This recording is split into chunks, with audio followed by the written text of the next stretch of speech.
This video today is going to show you how micromanagement burns everyone out and, most importantly, how you can break yourself free from the micromanagement cycle. So to start out, let's talk a little bit about what micromanagement actually is. Here's some key signs of micromanagement. Excessive oversight of tiny little details, requiring approval for even the most routine of decisions, constant status checks and updates, reluctance to delegate meaningful work, and redoing or heavily editing other people's work.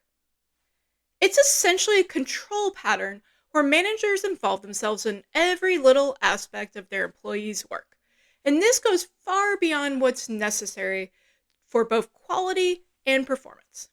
The thing about micromanagement is this: it creates a perfect storm for burnout, for both the employee and the manager.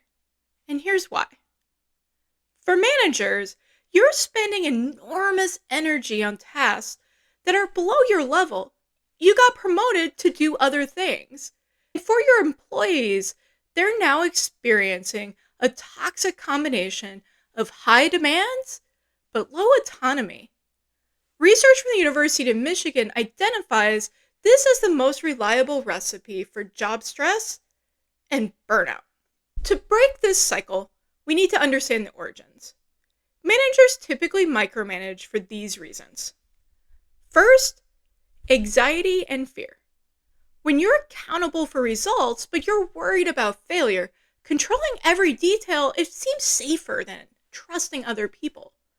Second, micromanagers, they were promoted for being detail-oriented back when they were individual contributors. Now they're just doing what they know. Third, some organizations actually reward the micromanagement. They celebrate heroic managers who catch mistakes and not the managers who build capable teams. If your role models micromanage you, this might seem like the only way to lead. Some may think it's impossible to hold someone accountable if they're not watching every little move. If you're a micromanaging leader, here's what's happening to you. You're creating an impossible workload for yourself. When you insist on being involved in everything, you're essentially trying to do your job plus portions of everyone else's. This is not sustainable for you. You're developing bottleneck burnout. Every decision requires your input, and this creates a constant pressure. You're losing perspective on what actually matters. When you're in the weeds on every detail, you're actually not going to be involved in the strategic opportunities where you can show off your leadership skills. And then here's a secret. Your employee, they might not be able to do the technical things quite as well as you could, as likely you were promoted because you are a very high-level performer.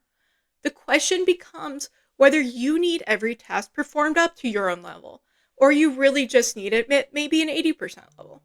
Research from Gallup shows that managers who focus on controlling rather than coaching experience 28% higher burnout rates and 40% lower job satisfaction. But perhaps, most tragically, you're undermining the very thing you're trying to achieve: better results. And the thing is, you're also, of course, burning out the employees. For employees under micromanagement, the impact is equally severe. Motivation starts to plummet. Your employees experience psychological friction with every task. Rather than focusing on the work itself, they're constantly anticipating criticism and adjusting to your preferences. Their skills start to atrophy. Without space to make decisions and learn from consequences, professional growth stalls. Eventually, many develop something called learned helplessness. This is a psychological state where they stop trying to solve their own problems independently because they've learned that they have to wait for you. Now that they don't solve problems, guess who is actually going to have to solve all the problems? A Microsoft study found that micromanaged employees are 68% more likely to leave their jobs and 39% more likely to experience moderate to severe anxiety symptoms. Micromanaging employees is bad for you, is bad for the employee, and it's also bad for the organization. If you recognize that you are a micromanager, Here's how you can change course. Start small. Just one delegation. Identify a task you typically control really tightly, but then deliberately take a step back. Define the outcome you need and set benchmarks for your team member. Set clear milestones for checking progress without hovering in between those milestones.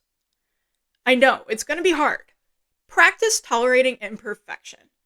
Ask yourself, if this isn't done exactly my way, but it achieves the goal, is it actually a problem? Focus on coaching rather than controlling. Your real value as a manager is developing your team's capabilities. It's not doing their work for them. Remember, your team's independence, it's a reflection of your leadership. The good news is that by recognizing the pattern, you can take steps to break the cycle.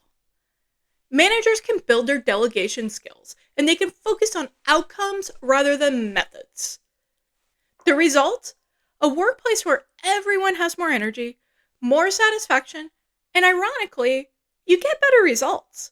If you found this helpful, hit subscribe for more workplace wellness and leadership content. And be sure to stick around for the next video.